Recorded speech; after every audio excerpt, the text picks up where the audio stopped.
She wasn't fat, but she wasn't skinny. She loved restaurants, but not more than she hated her body. She kissed boys, but she didn't bring them home. She hated being home, but she didn't know where else to go. She wasn't shy, but she hated small talk. She craved deep conversations, but would never open up. She hated living, but she didn't want to die. She loved laughing, but not as much as she needed to cry. She wasn't a bad person, but she didn't feel good. She was always there for others, but herself never understood. She was always writing, and everyone read, but no one listened. She was both the life of the party and the loneliest in the room. She was always performing, but she hated the crowd. She was always quiet, but her thoughts far too loud. She wasn't a rule follower, but she wasn't brave. She was always praying for others, but never for herself. She wasn't ugly, but she wasn't beautiful. She wanted to be loved the way she loved others for once. She wasn't manipulative, but she knew how to lie. She didn't have her mother's temper, but she had her mother's sad eyes. She wanted her father's kindness, but she got his tendency to run away.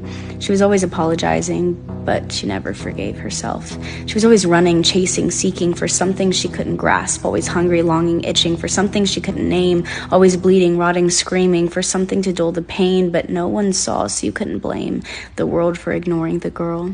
She was always smiling, laughing, mending others' scars. She was always dreaming, never sleeping, always looking at the stars. She was born with wings instead of feet, always needing somewhere to flee, but she couldn't fly. Her baggage held her down. She wasn't depressed, at least she didn't think. A dangerous coping mechanism for a girl with clipped wings.